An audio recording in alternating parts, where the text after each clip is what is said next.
Здравствуйте, наши дорогие друзья, наши дорогие подписчики. Ну вот мы решили поговорить на такую интересную тему, на тему обеспеченности, на тему богатства и бедности. И поговорим о том, что как раз мы встречаем очень часто богатых египтян и бедных наших соотечественников. Наоборот. Хотя египтяне все считают, поголовно все считают, что все иностранцы, все богатые, что у нас куча лишних денег, что у нас просто зашкаливает наши вот эти вот богатства, поэтому они думают, что все богатые. А мы думаем, что все египтяне бедные. Ну вот как раз вот мы живем в Хургаде, и у нас здесь все с точностью, да наоборот, почти, ну, в 90% случаев. Сюда приезжают в основном наши соотечественники, не совсем богатые, просто Египет не такая дорогая страна. И здесь можно и снимать жилье недорого, здесь можно питаться недорого. Здесь не нужна зимняя одежда, не надо шапки, шубы, никакие сапоги покупать. В общем, здесь люди по-простому и одеваются, и живут по-простому. И в то же время здесь есть очень богатые египтяне. Несмотря на то, что страна считается бедной, в списке Forbes египтян гораздо больше по численности, чем жителей Дубая. И это чистая правда. Просто здесь очень большой такой вот, большая очень пропасть такая между бедными и богатыми. Есть еще такая страна, как Индия, там примерно такое же самое соотношение бедных и богатых. Очень много бедных, но и есть и очень богатые люди. То есть минимум среднего класса. Либо бедные, либо богатые. И здесь, вы знаете, вот богатых людей от бедных здесь практически не отличишь. Ну, конечно, богатые ездят на хороших, дорогих машинах, но одеваются они очень просто. Даже если вы будете идти вот по улицам города и увидите какого-то человека, который сидит возле дома в галабее, не факт, что это дормен. Возможно, это просто владелец этого здания, который сидит. Ну и вы знаете, я бываю в банке, время от времени бываю в банке, ну, у меня работа связана немножко с деньгами тоже, и вижу, часто люди приходят вот с такими вот большими пакетами, с черными пакетами и выкладывают вот такие вот пачки денег. Я когда смотрю вот эти пачки, ну что он продал? Квартиру, дом, участок земли или там какой-то артефакт. Ты знаешь, что если продают какую-то статую там где-то, конечно, нелегально считается, но я знаю, 100% я знаю, что люди продают за границу, каким-то образом перевозят вот эти всех сфинксов там или еще что-то, какие-то мумии, какие-то артефакты, и они получают за эту массу денег. Ну и вот недавно я зашла в аптеку и смотрю, мужчина пришел с чемоданом. Думаю, наверное, он откуда-то приехал и решил тут в банк зайти. Потом он открывает этот чемодан такой вот простой, обычный, ну такой даже старенький какой-то. И он взял, открыл этот чемодан, поставил на пол и начал вытаскивать оттуда деньги. У него был полный чемодан денег, просто вот полный чемодан этих денег. Я первый раз, если честно, увидела такую сумму за раз у обычного человека. Ну, короче, я думаю так, моя очередь тут не дойдет. Стояла в другое окно, пока они там пересчитывали все эти деньги.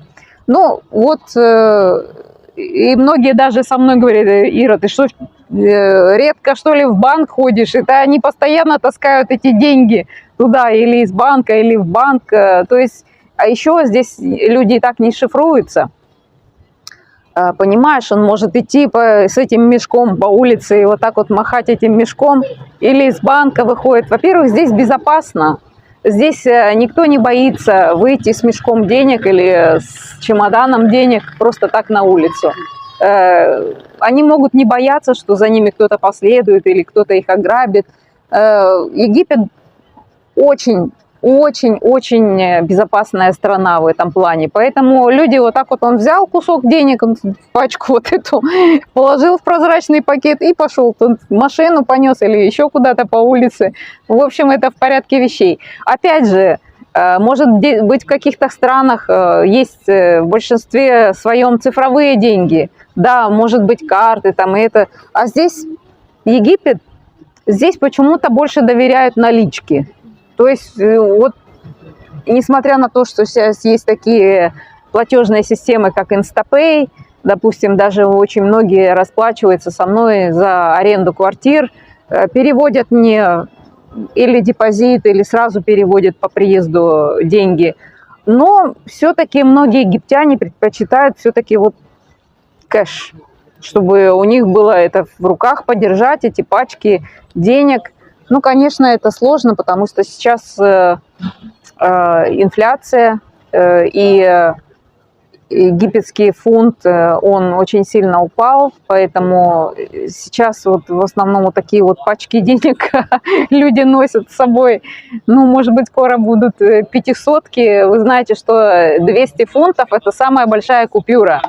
Если раньше, когда я только приехала, вообще не было этой купюры 200 фунтов. Самая большая была 100 фунтов.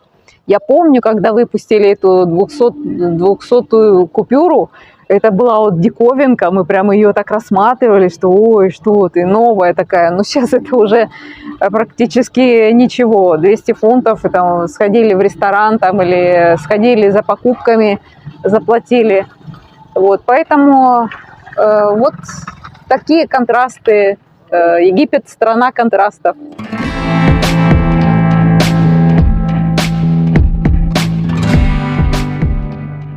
Ну вот еще интересный случай, когда вот мы разговаривали на тему богатых египтян и бедных иностранцев. У меня одна знакомая написала, значит, что, говорит, сижу я с египтянином, с одним знакомым, пили кофе, и он мне начал жаловаться на какую свою тяжелую долю, как ему тяжело приходится, как здесь ему тяжело живется, что денег постоянно не хватает. И говорит, сижу я со своим дешевеньким телефоном, и он рядом сидит со мной, достает телефон предпоследней модели, iPhone, дорогой. Ну, что-то там полистал, почитал, там, говорит, ну что, надо пойти покушать, наверное, купить что-то покушать. Она говорит, пойдем вместе. Пошли они в магазин. И он говорит, как накупил, там, 1000 с лишним, он накупил только покушать, пообедать. Ну, креветки, там что-то такое. Это. Перед этим только жаловался, какой он бедный. Она с таким своим дешевым телефоном, и она купила, он себе на 1500 накупил только пообедать. Она говорит, и я себе на 300 на 4 дня купила покушать. Вот вам и сравнение. Наши не жалуются просто, знаешь, а они постоянно жалуются, несмотря на то, что он может себе позволить, и то, и у него предпоследнее, не знаю, может, кто-то ему подарил этот телефон, но факт тот, что они постоянно жалуются. Если вдруг у вас есть знакомые египтяне, если вы с ними на расстоянии переписываетесь, вот 100%, я 100% уверена, они все пишут вам и жалуются, как им тяжело живется, как тут все подорожало. Ну да, подорожало, да, на самом деле так оно и есть. И да, на самом деле у них небольшие зарплаты. Те, кто работает в отелях, например, потому что они в основном живут за счет чаевых. Но многие, у которых хорошая специальность, у которых хорошее образование, они получают нормальные деньги. И те, которые особенно живут в Каире, им вообще грех жаловаться, потому что я знаю, что у меня приезжают те, которые и каирские или из Александрии, они вообще не спрашивают за цену, там, какие квартиры, дорогие, недорогие, они просто платят молча, сколько скажешь, они столько платят. Я знаю, что есть люди, у меня знакомые, очень богатые люди, миллионеры, и они говорят, что, ну, знаешь, там, может быть, у тебя цель получить 1 000 000 в год, а у меня цель получить 1 000 000 в месяц. Вот так они говорят. Я говорю, ну, у меня цели такой нету получить. Я вообще даже не считаю, сколько у меня получается. Ну, как бы я так не сижу, не пишу, там, сколько в этом месяце, сколько в том. Ну, как получилось, так получилось.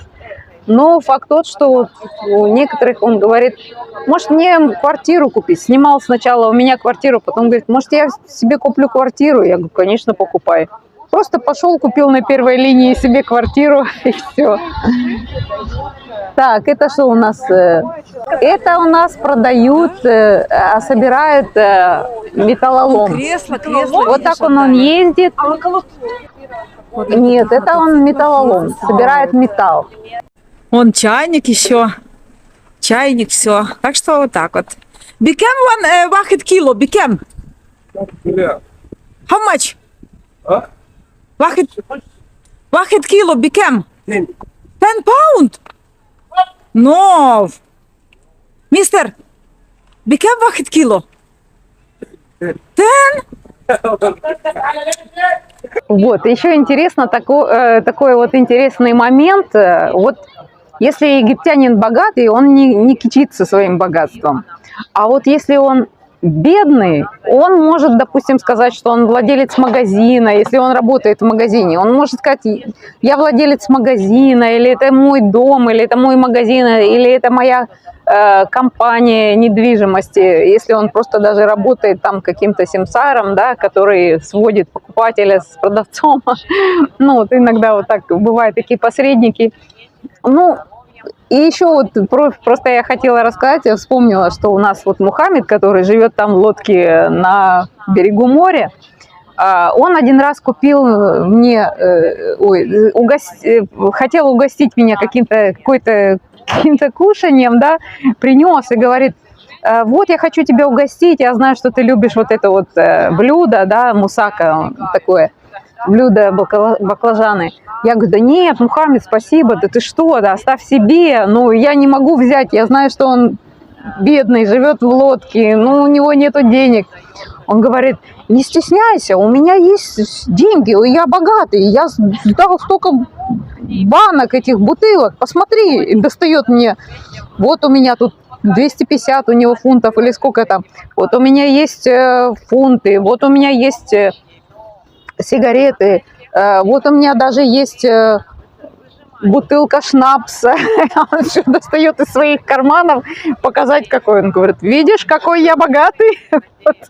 Вот видишь, главное, что восприятие. То есть он пришел из тюрьмы, неделю поработал, пособирал бутылки, и вот он уже богач. А те, которые вот богатые, они, конечно, молчат, ничего не рассказывают, не кичатся своим богатством, хотя они могут... Ой, что-то футбол какой-то включили нам. Еще один интересный момент. Очень многие наши девушки приезжают к своим мужчинам здесь, к своим мужьям египетским.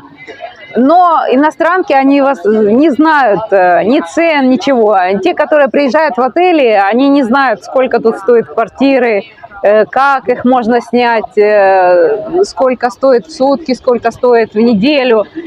И некоторые их молодые люди иногда хотят показать, что они платят или платят наполовину, как они говорят, давай с тобой заплатим, ты пополам, и я пополам.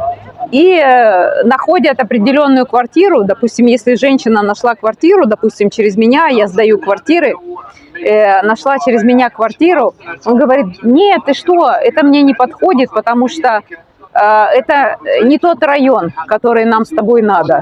И находят какую-то свою, в своем районе, которая им удобна, но находят в разы дешевле. Конечно, и качество там страдает, квартира, как правило, меньше, маленькая студия, но объявляют цену дорогую. Я говорю, ну ладно, ничего, может быть, он хочет что-то подешевле. Она говорит, нет, она не дешевле, она еще дороже, чем вы нам предлагали эту квартиру. Я говорю, как дороже? А они говорят, да, вот, просто она ближе, она в более престижном районе. И называют такой район, который вообще на отшибе находится. Там ничего такого престижного нету, там квартиры намного дешевле. Но он говорит, что мы с тобой разделим пополам. Вот ты заплатишь $300, и я заплачу $300 за эту квартиру за 2 недели. Ну, я так понимаю, квартира, наверное, стоит 150, да, она заплатит 300, еще он с этого поимеет себе чего-то. Ну, к сожалению, это не секрет. И, может быть, сегодня он приехал с вами, а через неделю он приедет с кем-то другим. Ну, в общем, так, смотрите внимательно. Если вы приезжаете, будьте внимательны, бдительны. Ну и, конечно, лучше вам самим искать себе квартиры, потому что некоторые молодые люди, они, честно говоря, преувеличивают стоимость этих квартир и находят что-то подешевле, и качество зачастую страдает. Поэтому лучше найдите сразу нормальную, хорошую квартиру, чтобы вам не сожалеть о том, что вы 2 недели проведете в каком-то сарае. Сарая, кстати, это вот называется сарая. Кафешка. А еще вот интересно тоже, несмотря на то, что вот многие прибедняются, они просят подарки постоянно. Вот привези мне телефон или еще что-то. У меня вот знакомая одна. Вся семья, перед тем, как она приедет, вся семья, мне привези туфли, мне привези то, мне привези сё, мне привези телефон. Короче, она говорит, я тут как курьер. Ну, я говорю, если ты хочешь, вези, если ты не хочешь, не вези, ты же не обязана это делать. Ну вот, факт тот, что вот такие. Ты спрашивала про банковскую систему. Здесь в некоторых банках иностранцы могут открыть себе счет. В некоторых банках.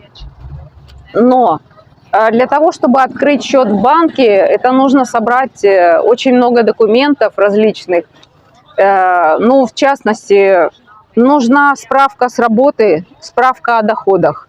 Допустим, если вы предприниматель, у вас должны быть какие-то документы, что у вас своя компания и какие у вас доходы. Если вы, допустим, занимаетесь арендой, как у меня спрашивали, тоже справка, я должна была предоставить им справку о моей аренде, о доходах, какие у меня доходы, и предоставить им документы. Потом нужно, конечно, визу резидентскую предоставить, плюс договор аренды или договор на квартиру. И вот на основании этих документов потом какая-то там должна быть определенная сумма, которую вы кладете на счет. И на основании этих документов вам открывают счет в банке. И этот же счет в банке можно привязать к своей программе InstaPay. Здесь вот в Египте у нас есть InstaPay. Это может быть и счет банковский, это может быть номер телефона вашего. По номеру телефона можно определить ваш аккаунт и положить вам деньги. Даже сейчас в некоторых магазинах, если я прихожу, покупаю технику, или вот мы покупали электрические какие-то приборы, лампы, провода, я спрашивала, можно ли им заплатить картой. Если картой я плачу, они в некоторых магазинах просят плюс 2% наценку. И либо я плачу InstaPay. То есть мне удобнее иногда заплатить им InstaPay, они дают номер своего аккаунта или номер счета, или номер телефона, и я им оплачиваю вот эти вот покупки. Ну, потому что, правда, наличка это получается прям очень много сейчас. И несмотря ни на то, что сейчас уже распространена эта система InstaPay, у всех есть карты, но меня всегда поражает, что в электрической компании нужно расплачиваться только наличными. Несмотря на то, что у вас либо карта электрического счетчика, либо у вас старый счетчик, все равно вам нужно нести, если у вас несколько квартир, и вам нужно оплачивать большие суммы, вы должны пойти снять эти деньги из банкомата и принести им эту наличку. И только наличными они принимают оплату. Но сейчас есть такие карты, которыми оплачивают электрические счетчики, можно через телефон. Если, опять же, у вас есть Instapay, если ваш телефон привязан к банковской карте, то вы можете оплачивать через телефон. То есть карту прикладываете к телефону, оплачиваете и вставляете карту у вас в счетчик. Это очень удобно, правда, это намного удобнее, чем ходить и платить в магазине или платить в электрической компании. Если у вас закончились деньги на карте, на счетчике, то очень просто это сделать через телефон. Опять же, если у вас есть банковский счет местный.